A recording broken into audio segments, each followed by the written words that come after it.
관련된 얘기들을 좀 많이 하겠습니다. 그래도 또 우리가 입시 얘기는 안 할 수가 없어요. 제가 얘기의 포커스를 지금 이제 6학년에 맞춰가지고 얘기를 좀 해보면 얘네들이 2025학년도에 대학을 가게 되죠. 그쵸? 맞을 겁니다. 아마 지금 이제 얘네들이 2019학년에 중1이 되니까 6년 더하기 하면 2025학년도가 될 텐데 시간이 많은 것 같지만 정말 얼마 없어요. 하다가 보면 1, 2년 그냥 후딱 지나가게 됩니다. 근데 대학을 갈 때 제일 중요한 학년부터 우리가 얘기를 하고 가야 돼요. 너무나 당연한 상식선에서 한번 얘기를 해볼게요. 초등학교까지는 사실은 공부의 우열이라는 게 그렇게 표가 잘 나지 않죠. 거기다가 중학교 1학년 때는 이제 자유학기제 이런 것 때문에 또 표가 잘 안 나는데 상식적으로 한번 얘기해 볼게요. 중학교 1학년 때 애가 열심히 놀았어요. 공부를 안 했어요. 그럼 2학년 때 어떻게 될까요? 공부를 못하게 돼요. 그죠? 당연한 얘기죠. 근데 2학년 때는 아직은 따라잡을 수 있는 시간이 있습니다. 이걸 어떻게 알 수 있냐면 노는 애들이 상위권 애들 중에서 노는 애들이 많아요.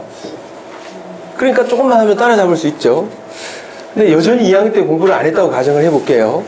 그럼 중2 때 공부를 안 했습니다. 그럼 중3 때 어떻게 돼요? 당연히 못하게 됩니다. 그럼 중3 때 공부를 못했다. 그럼 고1 때는 어떻게 될까요? 그로 끝이에요. 이거 굉장히 냉정하게 생각하셔야 돼요. 그러면 우리가 중3 때까지 공부를 못했다는 얘기는 공부를 안 한 것도 포함이 되는 겁니다. 그럼 이제 고등학교 1학년 올라가서 따라잡으려고 한다면 얘가 어떻게 해야 될까요? 상위권을 기준으로 4년제 대학을 가는 상위권을 기준으로 봤을 때 걔들이 하는 것 플러스 알파를 해야 돼요. 근데 제가 왜 중2 때는 할 수 있다고 했냐면 상위권 애들이 안 하고 공부를 안 하는 애들이 있어요.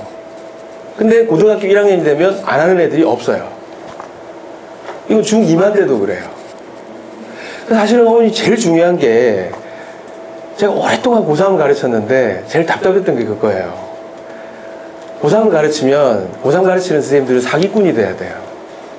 너네도 할 수 있다. 이게 사실은 거짓말이에요. 진짜 안 돼요. 이게 굉장히 마음 아픈 얘기인데 나만 믿어라. 거의 그 교주가 돼야 돼요. 믿습니까? 이런 분위기로 가야 돼요. 근데 제가 되게 안타까웠던 게 이게 중학교 때 기초가 안 돼 있는 애들이 고등학교 가가지고 하려면 장기적인 플랜을 짜야 돼요. 그러니까 중1, 2 때 놀았다. 그럼 재수, 삼수를 기억하고 가야 됩니다. 그래서 좋은 선생님들은 실제로 그런 얘기를 해줘요. 근데 이제 그런 우리가 불상사를 대비를 해서 중학교 때 아이에게 어떤 포커스를 맞춰가지고 공부를 시킬 건가, 이게 이제 핵심이 될 텐데 변수들이 너무 많아요. 제가 재수생들 설명회도 가끔 가거든요. 그러면 이제 시작할 때 어머님들께 무선 마이크를 쫙 돌려가지고 이미 실패했다 한번, 그럼 어머니 한 몇 시신가 한번 얘기해 보셔라. 이렇게 마이크를 한번 쫙 돌려요. 한 어머니가 기억이 납니다. 눈을 부릅뜨고 나를 본 게 아니라 천정을 보면서 마이크를 잡고 마이크를 막 떨어요. 그러면서 경상도 분이신 것 같은데, 내가 그런 시기 핸드폰을 망치로 탕탕 내버리지 못한 게 천추의 아니야, 이런 거예요. 이게 우리가 지금 공부와 관련된, 입시와 관련된 설명이니까 중요한 것부터 말씀드릴게요. 스마트폰을 전부 다 망치로 탕탕 부셔서 내버려야 됩니다. 네, 그것부터 처리하시고 그 다음 공부시키셔야 돼요. 이게 정답입니다. 애들하고 우리가 수업 중에 이제 벌칙 이런 걸 주거든요. 할 때 핸드폰을 뺏으면 애들이 거의 귀신 들린 것 같은 반응을 보여요. 진짜예요. 아니, 지금 과장된 표현을 쓰는 게 아니라 정말입니다. 애들이 막 몸을 부르르르 떨면서 어찌할 바를 몰라요. 이 어머님들이 초등학교 때까지는 여러 가지 다른 아이들과의 형평성의 이유, 그 다음에 아이들과의 긴급 연락의 이유, 여러 가지 컨텐츠 이런 여러 가지 이유 때문에 스마트폰을 허용하셨다면 지금부터 장기전이든 단기전이든 뽀사버려야 됩니다. 그거 처리하시고 그 다음에 집에 컴퓨터를 없애셔야 돼요. 아니면 거실로 꺼내셔야 됩니다. 그래야 애들이 공부를 시작합니다. 근데 이게 애들하고 협상하기가 쉽지 않다는 건 저도 일단 아는데요. 뭐 그거는 이제 그래서 우리 학원에서 나중에 하는 프로그램이나 이런 것도 좀 소개할 때 제가 얘기를 드릴 테고요. 아까 우리 재수생 얘기를 조금만 더 하겠습니다. 국어의 배신이라는 말 혹시 들어보셨나요? 예, 재수생 상위권 애들 가보면은요, 영어 100점, 작년 수능, 영어 100점, 수학 수능, 수학 100점인데 국어가 90점대, 80점대 애들이 대부분이에요. 상위권 애들이 대부분 다 그래요. 그 왜 그럴까요? 그렇죠. 중학교, 고등학교 때 영어 수학에 올인했어요. 근데 국어에서 뒤통수를 맞은 애들이 상위권 애들의 대부분이라는 거예요. 제가 왜 이런 말씀을 드리냐면, 이제 공부 방법이라든지, 사실은 이게 국어도 하루아침에 되는 게 아니라는 거 아시죠? 그럼 이제 어떻게 대비를 해야 되느냐, 요거 말씀드리려고 그래요. 수능 출제 풍경을 잠깐 말씀을 드릴게요. 우리 학원에 김주혁 선생님이라는 분이 계신데, 이분이 수능 출제위원으로 여러 번 갔다 오셨어요. 일단 호텔에 감금되는 거 아시죠? 출제자들이. 감금이 되고 난 이후에 이제 상황을 말씀을 드리면, 실제로 한 선생님이 그렇게 많이 출제하지 않습니다. 한 3, 40명 정도가 출제위원으로 온대요. 그럼 대학 교수들도 들어갑니다. 실제로 한 선생님이 출제하는 거는 거의 2문제 내지 3문제라고 보시면 돼요. 처음에 한 달 동안 출제를 하는 게 아니라 한 일주일 만에 웬만하면 다 출제가 끝난대요. 그럼 나머지 기간을 뭘 하느냐 하면 쌈박질을 한대요. 회의를 하는데 지문하고 문항을 보고, 지문 선택지가 5개가 있죠. 그럼 이거 하나하나를 가지고 교수들이 딴지를 건대요. 교수들은 출제를 안 한대요. 그럼 딴지를 거는데, 출제하는 교수님도 있는데 대체로 검토위원으로 들어온다고 합니다. 그러면 내가 보기에는 1번도 답이 되는데 왜 2번이 답이에요? 그럼 이제 막 출제자가 얘기를 하겠죠. 그러면 이 답의 근거가 지문에 어디 있어요? 정답의 근거가 지문에 어디 있어요? 오답의 근거는 어디 있어요? 이게 아주 중요한 포인트입니다. 선택지 5개가 전부 다 하나만 답이죠. 근데 정답의 근거도 지문에 있어야 되고, 오답의 근거도 지문에 있어야 돼요. 이게 수능과 내신의 결정적인 차이예요. 내신은 어머님 잘 아시겠지만 애들이 거의 달달 암기하고 학교에 시험 보러 가면 지문을 안 보고도 문제를 풀 수 있죠. 지문 딱 보고 이거 나왔네 하고 그다음 바로 문제를 풀어가죠. 이게 내신이라면 수능은 그렇지 않습니다. 어머님들이 수능 국어 문제들 잘 푸는 애들 보시면은요, 문제 하나하나를 풀어가면서 선택지 전체를 지문에서 확인을 해요. 이게 정답의 근거는 여기 있고, 몇 달러 몇째 줄에 있고, 이 오답의 근거는 몇 달러 몇째 줄에 있고, 이렇게 풀어가야지만 100점을 받아요. 제가 왜 이 말씀을 드리냐면, 국어를 못 가르치는 선생님들은 이렇게 얘기해요. 모든 수험생들에게 시험을 보는 시간이 절대적으로 부족합니다. 그건 알고 계시죠? 정말 시간이 없어요.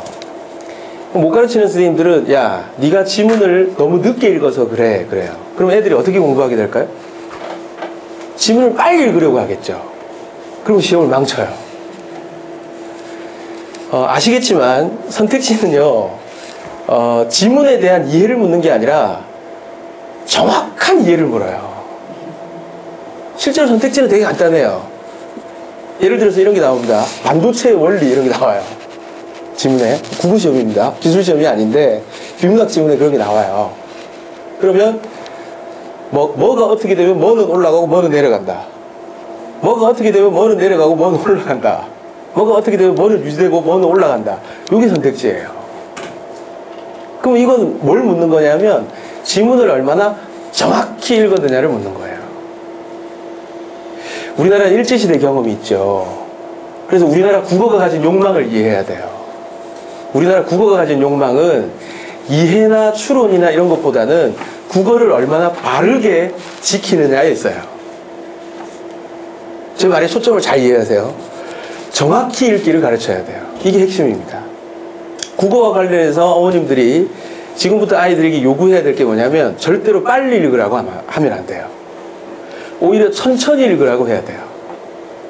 왜? 우리가 생각해보면 빨리 읽을 때 정확히 읽게 되나요? 천천히 읽을 때 정확히 읽게 되나요? 뭐 당연한 거죠. 거꾸로 가시면 안 된다는 거예요. 그러면은 이제 의문은 이겁니다. 아니 애가 천천히 읽으면 나중에 어떻게 문제를 풀어요? 이건 우리에게 주어진 시간이 6년이죠. 그럼 이제 어떻게 해결해야 될까요? 천천히 읽는데 많이 읽으면 해결이 됩니다. 그러니까 이렇게 생각을 하셔야 돼요. 우리의 목표는 너무 간단해요. 수능이에요. 그걸 인정 안 하시면 안 돼요. 수시가 어떻다 해도 지금 수시 비율 잘 아시죠? 비율이 올해를 기준으로 했을 때 79%, 수시가 79%, 정시가 나머지, 그렇죠? 그러니까 7대3이라고, 혹은 8대2는 좀 과장된 것 같고, 7대3이라고 한번 보면, 어머니 그 실질 선발 비율 아시죠? 이게 뭐냐면, 뽑는 인원들 대학에서 발표하는 건 70%, 30%지만, 수시에서 다 뽑지 못한 인원들을 정시로 이월을 하게 돼요. 그럼 실질 선발 비율로 가게 되면 거의 5대5예요. 수시하고 정시가. 만약에 지금 이제 문재인 정부에서 그거 바꿨죠. 비율을. 어떻게 하기로 했냐면 5대5로 하기로 했죠. 명목상 비율이 5대5예요. 그럼 실질 선발 비율을 되면은 수시가 어떻게 된다는 거예요? 더 줄어든다는 거예요. 수시가 더 줄어들고 뭐가 늘어나게 돼요? 정시가 늘어나게 돼요. 이런 부분들은 아마 어머님들 입시 설명회 가면 많이 들으실 텐데 제가 드리고 싶은 말씀이 뭐냐면 수시에 이렇게 눈이 현혹되면 안 돼요. 이게 무슨 말이냐면 고등학교 내신에다가 올인을 하면 안 된다는 거예요. 애들 수능 실력을 키워야 돼요. 그걸 목표를 놓치시면 나중에 가서 큰 코 다치게 돼요. 이런 생각을 한번 해볼게요. 자, 우리가 달리기로 선착순으로 사과 100개를 1000명의 학생들에게 나눠준다고 한번 가정을 해볼게요. 그러면 한 줄 서기를 했을 때와 10줄 서기를 했을 때를 한번 가정을 해봅시다. 저쪽에서 이제 한 500m 뒤에서 애들이 달리기를 시작하는 거예요. 그러면 한 줄로만 쫙 나눠준다고 한번 가정을 해보자는 거예요. 사과를. 10줄이라는 건 뭐냐면 10개의 라인을 만들어내는 거예요. 그쵸? 그럼 어떤 게 이게 이제 달리기 실력에 의해서 좌우가 되겠죠. 그럼 한 줄 서기를 했을 때와 10줄 서기를 했을 때 어떤 방식이 달리기 잘하는 아이들에게 유리할까요? 한 줄 서기입니다. 10줄 서기를 하게 되면 달리기 잘하는 애들도 달리다가 저쪽이 짧네? 또 보니까 저쪽인데? 지그재그로 가게 돼요. 그러다가 이건 운으로 들어가게 되는 거예요. 이게 여러분 수시하고 똑같습니다. 그러니까 수시는 전형 요소가 너무 다양하기 때문에 진짜 실력 있는 아이들도 운으로 붙어요. 그리고 떨어지는 케이스도 내가 왜 떨어지는지 몰라요. 그게 수시의 맹점이에요. 그럼 정시는 뭐예요? 잘 아시겠지만 한 줄 서기를, 전국 수험생은 한 줄 서기를 시켜요. 이러니까 실력 있는 애들이 가기 유리한 전형이 정시 전형이다 이 얘기고, 실제로 상위권 대학들은 다 어떤 애들을 뽑고 싶어 해요? 공부 잘하는 애들 뽑고 싶은 거죠. 그러면 상위권 대학들의 욕망은 거의 다 뭐냐면 수능 비율을 어떻게 해서든지 늘리는 거예요. 서울에 있는 상위 15개 대학들의 모든 공통된 바람은 그거예요. 수시 비율을 조금씩 낮추고 수능 비율을 조금씩 정시 비율을 높이는 거예요. 다시 한번 제가 왜 이 말씀을 드리느냐면 우리나라 입시 제도가 아무리 널뛰기를 하고 요동을 쳐도 절대로 변하지 않는 게 수능의 위상이에요. 앞으로도 그럴 거예요.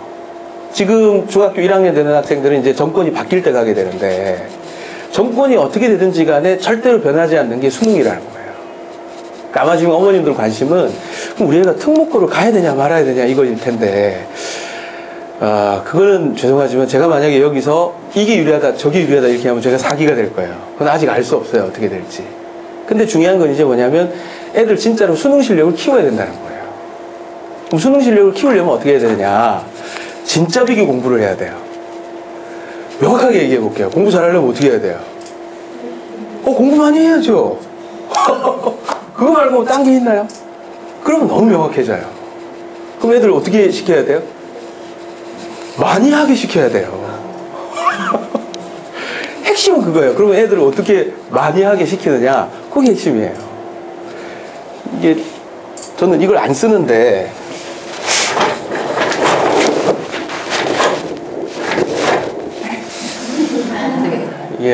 원래 이게 당기면 올라가거든요.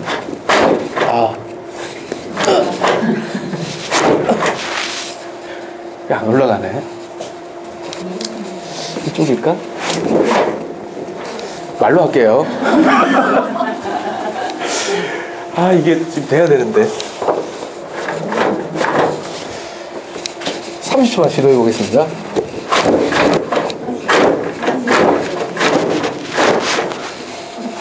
말로 할게요.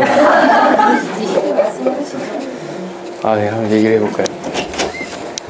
시장님, 시장님, 저게 왜 안 올라갈까요?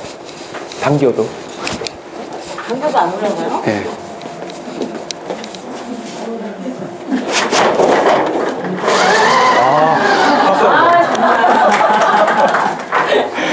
네.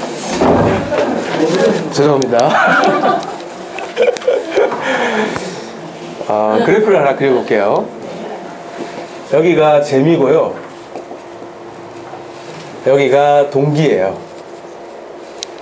무슨 말인지 아시겠죠? 네. 공부에서 재미를 느낀다는 거하고 공부에서 내가 이 공부를 왜 해야 되는지 이유를 아는 거죠.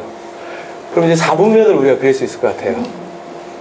그럼 A, B, C, D죠. 제일 한심한 애들은 어떤 애들일까요? 그죠? 이거 게임 중독에 빠진 애들이에요. 맨날 잡니다. 학원 보내놔도 자고, 학교 가도 자고, 밤에는 안 자고. 이렇게 있습니다. 그래서 걔들은 공부시키려고 하면 짜증내고 화내고 그래요. 이거는 말할 것도 없고요. 그럼 이제 이 중에서 제일 잘하는 애들은 어떤 애들이죠? 여기죠. 자기가 왜 해야 되는지도 알고 있고 공부에서 재미를 느끼기도 하죠. 그럼 이제 애들을 1위로 보내야 되는데 이건 정말 극소수예요. 그럼 대부분 애들은 A나 D 영역에 있다는 거예요. 저는 어렸을 때 굉장히 가난했어요. 우리 동네에서 공부를 못하는 사람들은 전부 다 형광등 공장으로 가야 했어요. 제가 부산 출신인데 그래서 저는 형광등 공장에 가지 않으려고 굉장히 공부를 열심히 했거든요. 공부 좀 했습니다. 그럼 저는 어디 있었을까요? 이 중에서? 예, 여기 있었어요. 예, 공부가 뭐 제일 쉬웠어요. 거짓말이고 공부가 재미있었어요. 거짓말이고 안 하면 형광등 공장에 가야 했어요. 이게 정답이에요. 저한테는. 그러니까 열심히 했어요. 가난한 집 애들 중에 공부 잘하는 애들은 대부분 여기 있어요. 예. 그럼 이제 애들이 또 물론 똑똑한 애들 뭐 계급적인 상황과 관계없이 똑똑한 아이들이라는 거는 이제 뭐냐면 진짜 왜 어렸을 때부터 책 많이 읽고 이런 애들 있죠. 얘네들은 스스로 동기부여가 된 애들이에요. 꿈이 있는 애들이 대체로 여기에 가 있어요. 내가 아는 중학교 1학년 학생들 중에 보면은 자기는 방송기자를 하고 싶다.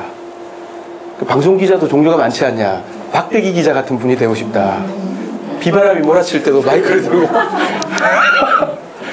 네, 그런 케이스. 네. 그리고 또 자기는 대학 교수가 되고 싶다. 어떤 분야 할래? 고고학이 그렇게 좋대요, 애가. 그런 케이스들. 또 자기는 뭐 신소재를 개발하는 과학자가 되고 싶다. 이런 애들. 자기는 의사를 하고 싶다. 이런 애들. 꿈이 있는 애들은 확실히 여기 가 있어요. 그럼 이제 요런 애들이 아마 초등학교 6학년 애들은 제일 많을 거예요. 여기 있으면 큰일입니다. 이제 여기 있는 애들을 가정을 한번 해볼게요.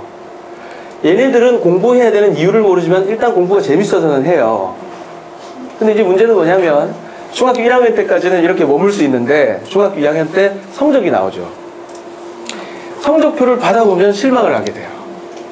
얘네들이 앞으로 장기적으로 보면 여기로 갈 가능성이 있기는 있어요, 일단. 근데 그렇지 않고 일단 동기를 잘 못 느낀다면 얘네들이 1위로 떨어지게 돼요. 재미를 못 느끼니까 공부에 손을 놔버리는 거예요. 사실은 얘네들을 1위로 보내는 게 되게 중요한데 어떤 애들이 더 유리할까요? A하고 D 중에. D가 1위로 갈 확률하고 A가 B로 갈 확률 중에 얘가 더 커요. 왜냐면 얘들은 일단 계속 열심히 하기 때문에 성적이 잘 나오면 그게 재미가 돼요. 그래서 1위로 가게 된다는 거예요. 근데 단순히 재미에만 몰입하게 되면 흥미를 잃어버리게 돼요. 성적이 자꾸 안 나오게 되면 안 나올 때마다 흥미를 잃게 된다는 거예요. 장기적으로 생각을 하시는 게 일단 맞습니다. 지금 중1이니까. 그럼 아이들에게 포커스를 어디에다가 많이 맞춰야 되냐면 왜 해야 되는지. 그래서 우리가 자유학기제를 갖는 이유가 그거예요. 진짜 진지하게 자기 꿈을 발견하게 해줘야 되는데 그 포커스가 거기에 있어요. 그럼 얘가 동기를 얻게 된다는 거예요. 거두절미하고 어머님들께서 중1 학생들에게 되게 신경을 많이 쓰셔야 되는 부분이 네가 공부를 왜 해야 되는지 스스로 발견해야 된다. 이게 제일 중요한 부분입니다. 재미있는 학원을 보냈다. 이렇게 해서 얻는 재미는 오래 가지 못한다는 거예요. 그럼 뭐 그 선생님의 강사 컨디션에 따라서 애가 공부를 잘하게 되고 못하게 되고 그건 말이 안 되잖아요. 애가 스스로 동기를 발견하게 하는 게 되게 중요하다는 거예요. 그래서 이제 드리는 말씀이 국어는 포커스를 어디에 맞추셔야 되냐면 일단 많이 읽게 하는데 포커스를 많이 맞추셔야 돼요. 책을 많이 읽혀야 돼요. 문제집에 나오는 지문 나부랭이를 애가 읽는다고 해서 성적이 올라가는 게 아니에요. 글쓰기, 글 읽기는 달리기하고 비슷합니다. 평상시에 많이 뛴 애들이 지문을 정확하게 읽고 잘 읽고 이렇게 돼요. 한번 나중에 어머님들 어디를 한번 들어가 보시면 좋으냐면요. 이거 꼭 한번 들어가 보셔야 돼요. 한국 사이트입니다. 교육과정평가원. 사이트가 있습니다. 여기서 우리나라 수능시험 문제를 출제합니다. 어머님들이 우리 애가 중1이 되는 이 시점에 반드시 해보셔야 되는 게 뭐냐면 여기 들어가시면 국민 세금으로 수능시험을 출제하기 때문에 수능시험이 첫 해부터 지금까지 싹 다 올라와 있어요. 모의고사도 싹 다 올라와 있어요. 그러면 작년도 수능, 여기는 국어학원이니까 국어시험 문제지를 한번 다운받아 보세요. 그리고 대충 훑어보지 마시고요.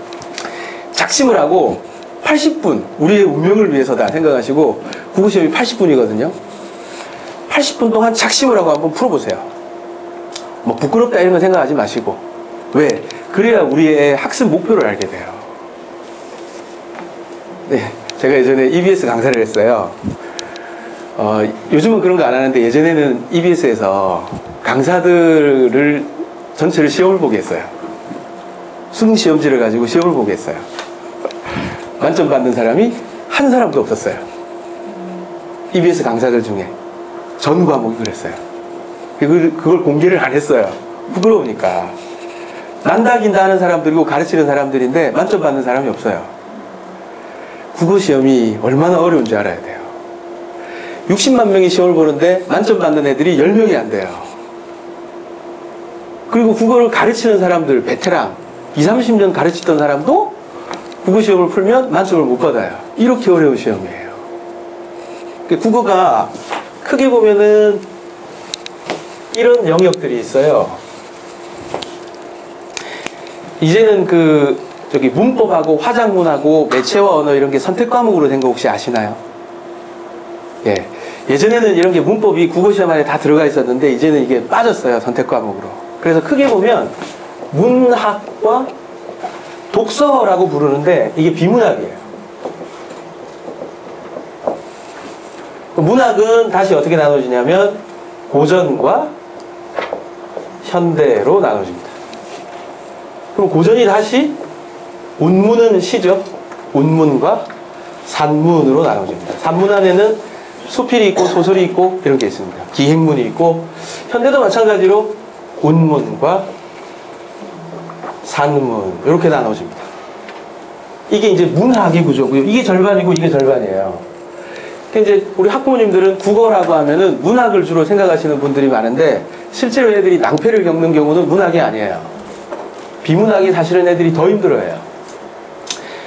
아직 올해 수능시험을 안 봤기 때문에 작년도 수능시험을 기준으로 말씀을 좀 드릴게요. 이 비문학은 출제 영역이 5파트가 있어요.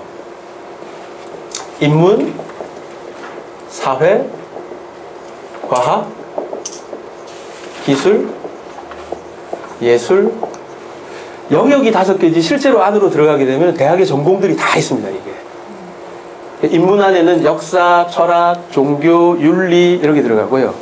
사회 안에는 법, 경제, 행정, 인류학, 사회과학 싹 다 들어갑니다. 들어가고 과학은 문화생지를 기본으로 하고 수학 지문도 나옵니다. 그다음에 기술은 이건 특정 교과목이라기보다 지금 이 방 안에도 수능시험에 나오는 기술 지문들이 많아요. 형광등의 원리, 빔 프로젝터의 원리, 엘리베이터의 원리, 반도체의 원리, 그 다음에 LED 조명의 원리 이런 게 나옵니다. 예술은 뭐 시각예술, 그다음에 그러니까 뭐 사진, 영화, 음악, 미술, 무용 이런 게 전부 다 글로 나와요. 쉽게 말씀드리면 요게 절반이고 요게 절반인데 애들이 뭘 더 힘들어한다고요? 비문학을 훨씬 힘들어해요. 2018학년도 수능을 보면 환율 문제가 나왔어요. 오버슈팅이라는 지문이 굉장히 길고요. 그 중앙일보에 기사가 있습니다. 중앙일보에서 한국은행 과장급 직원들을 데려다가 그 문제를 풀게 했어요. 세 문제였는데, 한 문제는 어휘 문제니까 빼고, 세 문제였는데, 다 맞춘 사람이 한 사람도 없어요. 한국은행 과장급이면 엄청 높아요. 그리고 웬만하면 다 박사급입니다. 왜 못 푸느냐? 이건 국어시험이기 때문에 그래요. 원리를 묻는 게 아니라 그 텍스트를 읽고 얼마나 정확히 이해하느냐를 묻는 시험이에요. 물론 배경 지식이 있으면 유리하긴 해요. 근데 그게 중요한 게 아니라 이건 어디까지나 국어시험입니다.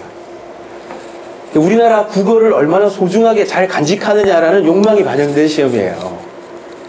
다시 한번 원점으로 돌아가서 말씀을 드리면 애들을 책을 읽히실 때 절대로 빨리 읽히시는 것은 안 됩니다. 그럼 나중에 애가 어떤 현상이 나오게 되냐면 지문은 다 이해했어요. 근데 푸는 문제마다 다 틀려요. 물어보면 지문도 실제로 다 이해했는데 다 틀려요. 그 이유가 뭐냐?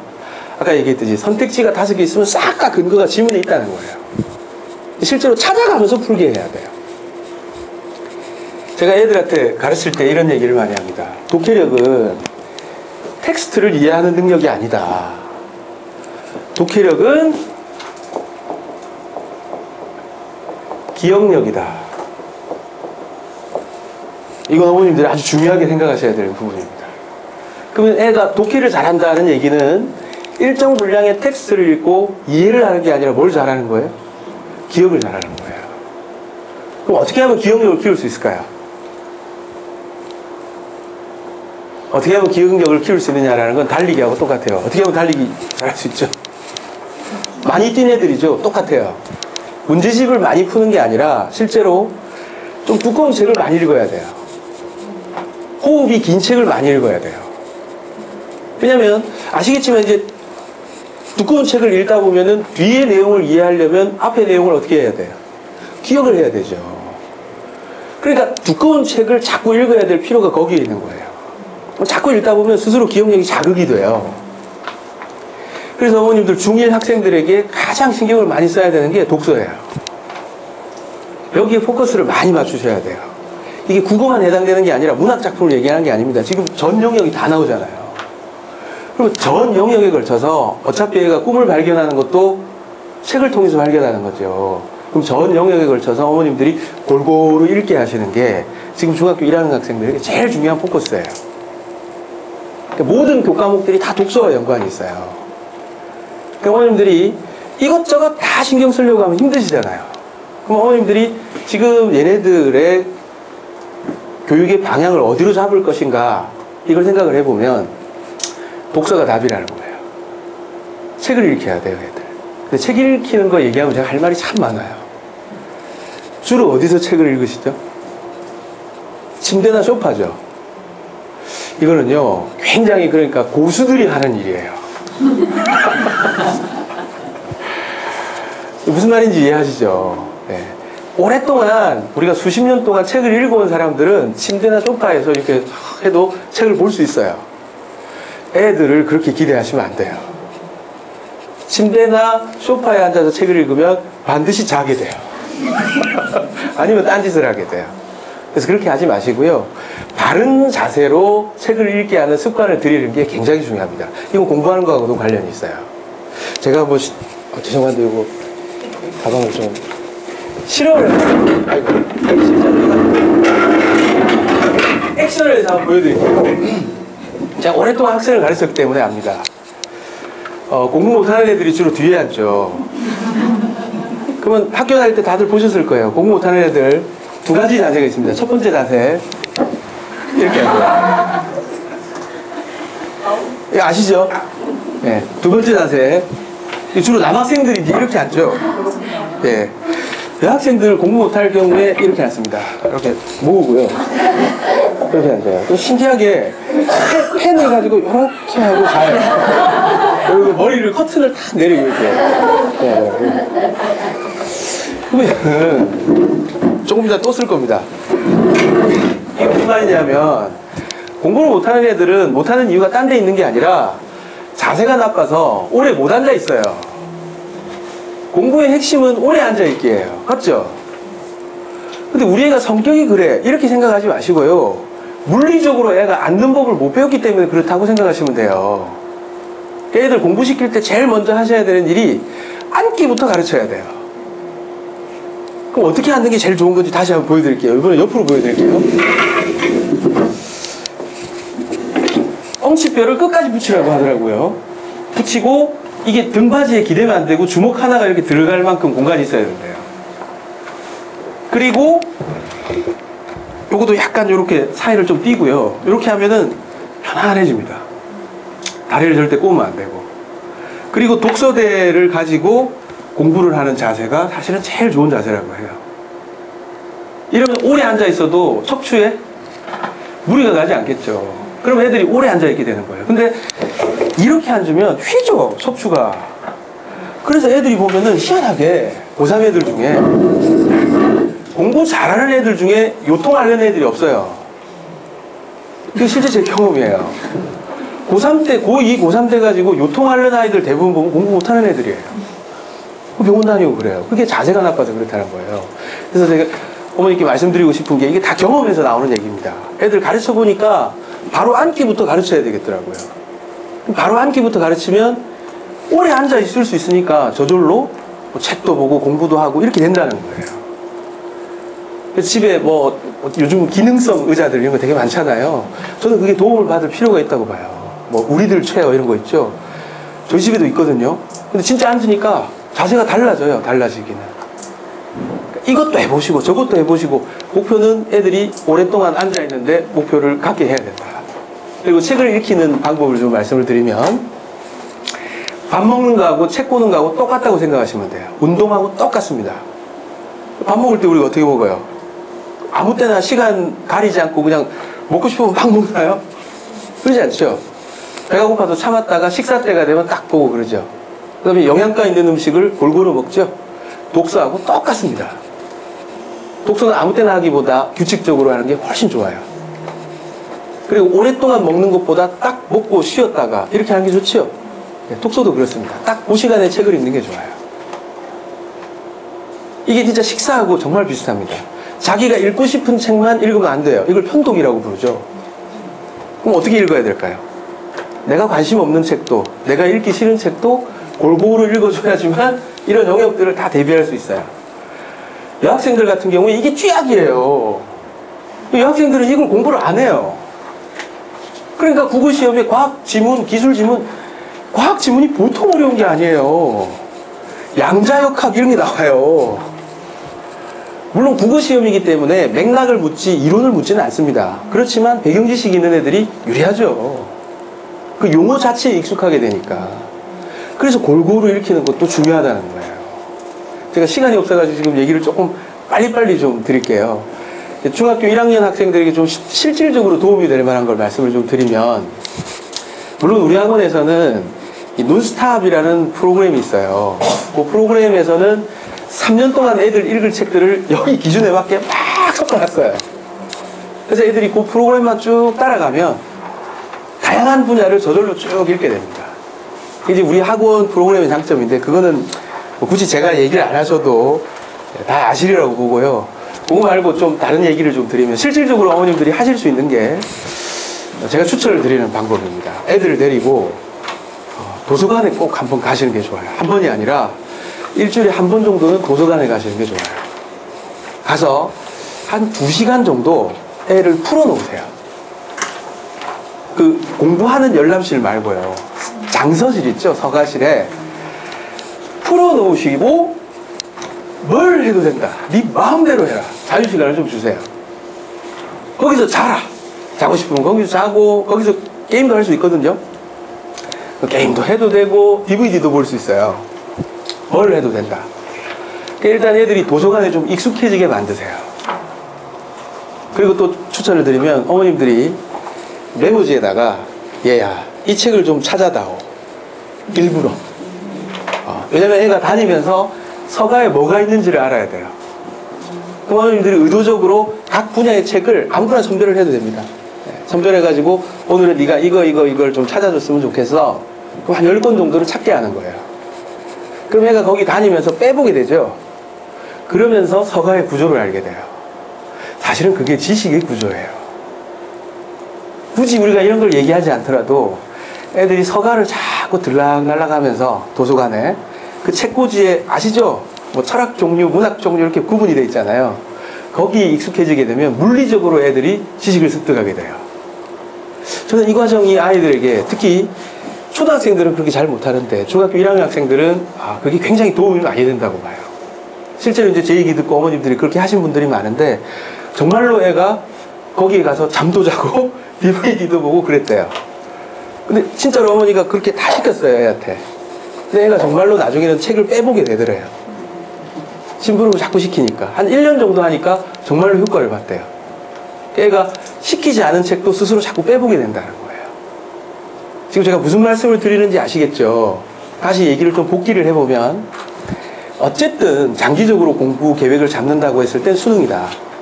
그럼 수능 목표로 시켰을 때는 책을 읽혀야 된다, 일단. 그럼 어떻게 책을 읽힐 건데? 자세부터 가르쳐라. 그 다음에 뭐 할 건데? 밥 먹이듯이 책을 읽게 해라.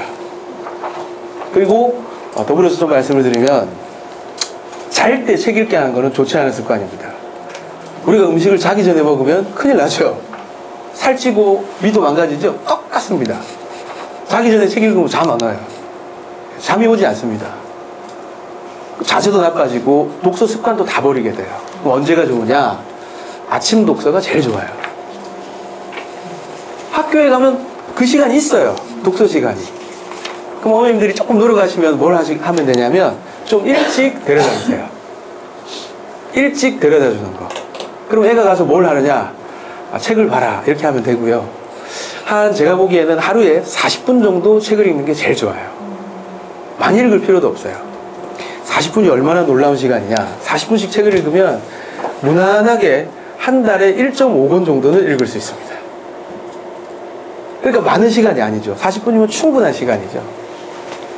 그래서 어머님들이 신경을 많이 쓰셔야 될 게 아이들 어떻게 해서든지 독서하고 책을 보게 하는데 시간을 많이 투자하시고 또 중요한 거, 자 이제 얘가 책을 읽었어요. 절대로 확인 질문하지 마세요. 그 아이들에게 되게 나쁜 습관입니다. 이게 왜 그러냐면 우리도 그렇죠. 예를 들어서 어머님들이 뭘 문화센터 같은 데 가서 뭘 배워왔어요. 그럼 남편분들이 그거 어땠어? 되게 기분 나쁘죠. 그 애들이 똑같습니다. 확인 질문 받으면 독서에 대해서 멀어져요. 그냥 책을 읽든 안 읽든 신경 쓰지 마시고 안 읽으면 어떻게 하냐? 그건 다른 방법이 또 있습니다. 그건 그때 가서 생각하고 확인 질문을 하지 않는 것도 굉장히 중요합니다. 제가 왜 이 말씀을 드리는지 어머님들 아시겠죠?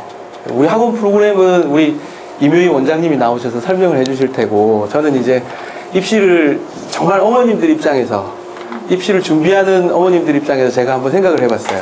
이런 얘기들이 도움이 될 것 같아서 좀 말씀을 드렸습니다.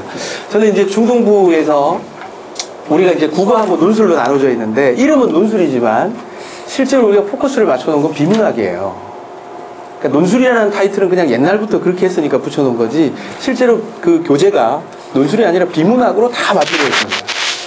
그래서 아이들이 그 과정에 맞게 수준별로 이 비문학 책들을 읽을 수 있게 독서 프로그램이 쭉 짜여져 있습니다.